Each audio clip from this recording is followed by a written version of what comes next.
कितना सब हो गया। तो अब समझते हैं हम लोग तलाक, 3 तलाक समझते हैं, फिर उसके बाद बहुत उठपटांग टॉपिक है ना। ठीक है, 3 तलाक। 3 तलाक होता क्या है, देखो 3 तलाक से पहले निकाह का होना जरूरी है। निकाह का मतलब विवाह। देखो ये जो तलाक शब्द है ना, ये मुस्लिम लोगों के लिए ज़्यादातर क्या होता है, ये यूज़ होता है। ये मतलब हिंदुओं में से तलाक वगैरह कुछ नहीं कहते। आजकल तो एक नया फैशन चल गया है ब्रेकअप, ठीक है। तो फिर देखते उसका निकाह। देखो निकाह होता क्या है, ये मतलब कि विवाह को ही ना, मतलब कि मुस्लिम समाज के लोग में निकाह कहा जाता है। निकाह का मतलब होता है इकरारनामा, एग्रीमेंट होता है, मतलब उसी पे साइन होती है। तो फिर जैसे उन लोगों में होता है, जैसे मान लीजिए हमारी शादी हो रही है, तो हमारे साथ के जो मतलब कि मम्मी पापा, मतलब मम्मी नहीं, वो भैया बाहर, मतलब कि भाई पापा और मौलवी साहब एक जाएंगे, तो फिर रात में गए हुए हैं, तो फिर पहले वो उधर के मौलवी साहब आकर के हमसे पूछेंगे क्या आपको इस लड़की के साथ निकाह कबूल है, मतलब लड़की जो भी रहेगी फलानी लड़की के साथ क्या आपको निकाह कबूल है। तो हम इधर से बोलेंगे जी कबूल है ना, मतलब कि कोई दबाव में नहीं। वैसे ही क्या आपको मतलब कि क्या आप बिना किसी दबाव से इस लड़की के साथ निकाह कबूल करना चाहते हैं। तो हम बोलेंगे हाँ जी हाँ हमें कबूल है, ठीक है ना। कबूल करवा लेंगे, तो इधर से कबूल हो जाएगा। फिर उधर से तो हमारे मौलवी साहब, मतलब जो हमारे साथ में बारात में जो मौलवी साहब गए होंगे, फिर वो उस साइड में जाएंगे, तो एक पर्दा लगा रहेगा ऐसे पीछे, पर्दा इस साइड में कैसे दिखाएं आपको, ठीक है ना। तो ऐसे पर्दा लगेगा रहेगा उस लड़की के, मतलब उसी पर्दे के पीछे में दुल्हन बैठी रहेगी। तब यहाँ हमारे मौलवी साहब जाएंगे उस पर्दे के पीछे, तब इधर से पूछेंगे क्या आपको, मतलब कि हमारे घर में क्या आपको विशाल के साथ निकाह कबूल है। तो लड़की अगर बोल देगी कबूल है तो ठीक है, अगर वो नहीं कबूल बोलेगी तो उसकी मम्मी, अगर वो मान लीजिए उसको विवाह कबूल नहीं है, तो उसकी मम्मी पीछे से पूछेंगे बोल बोल बोल बोल विवाह कबूल है। तो लड़कियाँ अगर ऐसा नहीं बोलेगी, तो हमारे घर वाले नहीं सुन लेंगे कि ये मतलब कि ये कबूल नहीं है इसको, ये पहले से कहीं फंसी हुई है, मतलब कि इसका पहले से कहीं चक्कर चल रहा है, मतलब कि इससे विवाह नहीं होगा। तो वहीं से विवाह क्या हो जाता है, कैंसर। और मान लीजिए अगर विवाह हो गया, ठीक है ना, मतलब कि ये तो पॉजिटिव छोड़ दीजिए, मतलब कि विवाह हो गया, वही विवाह क्या होता है, एक एग्रीमेंट होता है, ठीक है ना। तो विवाह तो हो ही गया, फिर उसके बाद होती है उसी विवाह में ना एक मोहरदैन। अभी मोहरदैन क्या है, मोहरदैन एक मतलब जैसे एक वो, मतलब जैसे कुछ दिया नहीं, दहेज वगैरह नहीं दिया जाता है, तो मोहरदैन क्या है, एक दहेज वाली परंपरा है, ठीक है ना।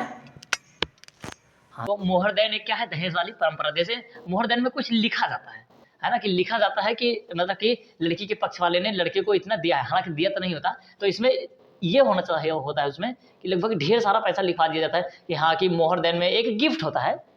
गिफ्ट समझ लीजिए, मोहरदैन में होता क्या है कि एक गिफ्ट होता है। जैसे मान लीजिए लड़की के घर वालों ने लड़की को 15,000 रुपये लड़के को क्या किया है, गिफ्ट दिया है ना। तो ये गिफ्ट इसलिए होता है कि अगर जब तलाक दिया जाएगा, मतलब जब इन दोनों के तलाक होगा, तो लड़के को ये वाला पैसा क्या होगा, वापस करना होगा, ठीक है ना। अगर लड़की अपने से तलाक दे रही है तो ये पैसा वापस नहीं होगा, लड़का तलाक दे रहा है तो उसको ये पैसा वापस करना होगा। तो लड़की के घर वाले कभी कभी उनको लिखवा लेना चाहिए 2 करोड़ रुपए। अगर लड़का तलाक दे तो दे ससुरा 2 करोड़ रुपए, फिर उसके बाद तुम्हारा तलाक होगा, नहीं तो फिर तलाक तुम्हारा नहीं होगा, ठीक है ना। हाँ, तो फिर अब जो भी है मोहरदैन इतना सिस्टम, मोहरदैन मतलब ये क्या है, सिक्योरिटी फॉर ऑफ मनी, मतलब सिक्योरिटी है ये कि आपके शादी की क्या है, ये सिक्योरिटी है, ठीक है ना। मतलब इतना पैसा है, तो इसी पैसे की वजह से शादी, अगर 2 करोड़ रुपए है तो लड़का तलाक देगा नहीं। लेकिन हाँ, आप मान लीजिए, देखिए अब ये तलाक भी क्या है, तलाक मेरे दोस्त बहुत ज़्यादा क्या है, तलाक भी ज़रूरी है। देखिए हमारे समाज में मतलब कि कुछ लड़कियां ऐसी हैं जिनके साथ अच्छा से अच्छा लड़का भी सर्वाइव नहीं कर सकता, मतलब उसके साथ मतलब कि वो रह नहीं सकता। कुछ खचरी ऐसे भी होते हैं, और कुछ लड़के भी ऐसे हैं जिसके साथ अच्छी से अच्छी लड़कियां उसके साथ सर्वाइव नहीं कर सकती। दारू पी के आएगा दिन भर, मतलब कि इधर दिन भर गोल रहेगा और शाम को दारू पी कर आकर के शराब पी करके झगड़ा करेगा। और लड़कियां, और लड़का बेचारा, अगर कुछ खरी ऐसी लड़कियां होती है, दिन भर बेचारा लड़का काम पे गया और शाम को आकर के देख रहा है शाम के घर में खाने नहीं बना है ना। तो फिर यहाँ से झगड़ा होता है, तो फिर यहाँ से, तो फिर ये तो अपना अपना पर्सनल मैटर है, इसको छोड़ देते हैं। आ जाते हैं हम लोग 3 तलाक पे, ठीक है ना। ये बहुत ज़्यादा लंबा टॉपिक नहीं होगा, छोटा सा ही रहेगा ना, ठीक है ना। तलाक, अब तलाक होता क्या है, देखो तलाक होते हैं 3 प्रकार के। पहले तो 2 ही प्रकार के थे, ठीक है ना, तलाक़े हसल और तलाक़े अहसल। पहले 2 ही प्रकार के थे, अब समझते हैं एक एक करके होता क्या है ना। जो तलाक़े अहसल है, इसमें ना जैसे कोई लड़का और लड़की, इन दोनों की शादी हुई है, अगर ये दोनों आपस में ब्रेकअप करना, मतलब कि वो तलाक लेना चाहते हैं, तो लड़कियां पहले चली जाएगी अपने घर और लड़का रहेगा अपने घर, ठीक है ना। 90 दिन के में इन दोनों की क्या होगी, दूरी रहेगी, ठीक है ना। 90 दिन तक वो लड़की अपने घर रहेगी और उसके बाद ये लड़का अपने घर। तो 90 दिन के बाद मौलाना साहब जो रहेंगे, शादी जो करवाए रहेंगे, ठीक है ना, तो फिर वो लोग आएंगे इसके पास, फिर बात होगी, लोग देखो काहे ब्रेकअप कर रहे हैं, मतलब कि काहे तलाक ले रहे हो, देखो लड़के का भविष्य बर्बाद हो जाएगा, ये होगा वो होगा, मतलब जो कुछ भी है, ठीक है ना, लड़के को दिखाएंगे। तो फिर अगर यहीं पर बात बन गई कि चलो हाँ यार चलो हम दोनों फिर से क्या होते हैं, एक हो जाते हैं, जाने देते हैं ना, तो फिर यहीं से फिर की इनकी शादी क्या हो जाएगी, सही जाएगी, और इनका 3 तलाक क्या होगा, हट जाएगा, इनका 3 तलाक नहीं होगा। लेकिन कभी कभी आता है ना, ये 3 महीना बहुत लंबा समय हो जाता है ना। और आधातर मतलब कि जो भी ब्रेकअप होता है गलत फहमी की वजह से ज़्यादातर रिश्ते टूटते हैं। और 3 महीने तक मान लो वो बेचारी दूर रही और उधर से कोई बीच में लकड़ी लगा दे रहे हैं, हाँ बीच में कोई आग लगा रहा है कि फलाना ऐसा ना फलानी ऐसा है ना, तो रिश्ता और ज़्यादा टूटता चला जाएगा। तो फिर होता ना, फिर उसको थोड़ा सा सोल्यूशन किया गया। सोल्यूशन मतलब समझते हैं ना, जैसे संविधान में संशोधन नहीं हो रहा,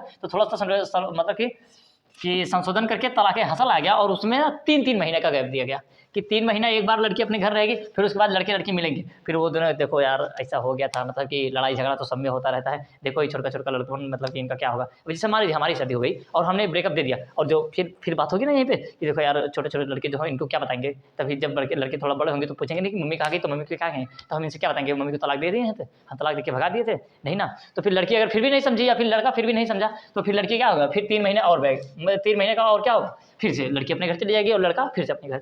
फिर 3 महीने के बाद, फिर उसके बाद जब अगला वाला 3 महीना आएगा, तो फिर यहाँ पर भी अगर 3 महीने फिर से बात हुई, इन दोनों का अगर जैसे बात हुई, ये दोनों आपस में बातचीत किए कि चलो यार लड़ाई झगड़ा तो हो ही जाता है, सब में होता रहता है, अगर यहीं पर इनकी बात बन गई तो फिर ठीक है, तब इनके ऊपर से तलाक वाला क्या होता है, ये सब हट जाता है। अगर ये दोनों मतलब कि फिर से तलाक लेना, जिसको देखो जिसको छोड़ के जाना वो तो जाएगा ही, ठीक है ना। अगर लेना चाहते चाहे 30 दिन में रखो, चाहे डेली पास में रहो, तो हो ही जाता है, ठीक है ना। तो फिर यहीं पे आता है एक तलाक बिद्दत, है ना। अब तलाक बिद्दत में क्या है, जैसे इसमें तो 3-3 महीना का है ना समय है, मतलब कि आपके पास, और यहाँ तो एक बार फ़ोन से कर दिया तलाक ले तलाक हो गया।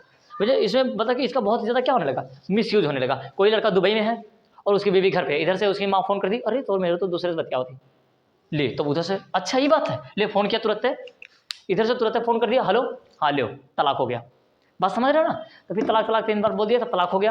अरे फेसबुक पे तलाक लोग देना शुरू कर देते, इंस्टाग्राम तो है अभी है, ईमेल पे लोग तलाक देते थे, व्हाट्सएप पे लोग तलाक देना शुरू कर दिए थे ना, कहीं से भी तलाक तो तलाक हो गया, तलाक कहीं से भी तलाक। तो एक औरत की ज़िंदगी क्या होती थी ना, इसमें सिकुड़ करके रह जाती थी, इसी 2-3 शब्द के बीच में। एक बार तलाक बोल दिया तो इसी के में उसकी औरत की ज़िंदगी क्या होती थी, सिकुड़ करके रह जाती थी, जबकि ये बिल्कुल भी सही नहीं है, ठीक है ना। यहाँ तक तो जैसे तैसे बीत गया।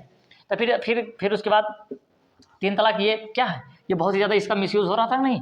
तो फिर एक औरत निकली, बहुत ही आयरन लेडीज़ जिसको कहा गया, आयरन लेडीज़ को कहा तो नहीं गया, लेकिन हाँ वो कहने लगी कि एक बार उसने सरकार के ऊपर मतलब कि क्या कर दिया, केस ठोक दिया, है ना। और उनसे कही कि तो जो नहीं संविधान है, तुम्हारे संविधान के ऊपर मतलब कि सायरा बानो का क्या होगा, ब्रेकअप हो गया, उसके हस्बैंड ने उसको क्या कर दिया, तलाक दे दिया। तो वो जा करके केस ठोक दी। कौन थी, सायरा बानो। ये जा करके केस ठोक दी ना कि जोन तो ये संविधान बनल है, इसी के चक्कर में हमारा घर उजड़ गया, है ना। यूआई मतलब कि पूरे इंडियन में केस ठोक दिया, और फिर जा करके संविधान के ऊपर क्या कर दिया, वो कर दी, मतलब कि आवाज़ उठा दी कि तुम्हारा संविधान ऐसा है। तो फिर उस समय, और देखो अगर कभी भी बहुत ज़्यादा बड़ा केस हो जाता है ना, तो उसमें कम से कम उस केस को सॉल्व करने के लिए 5 जज की ज़रूरत होती है, कम से कम 5 जज की क्या होती है, ज़रूरत होती है, ठीक है ना।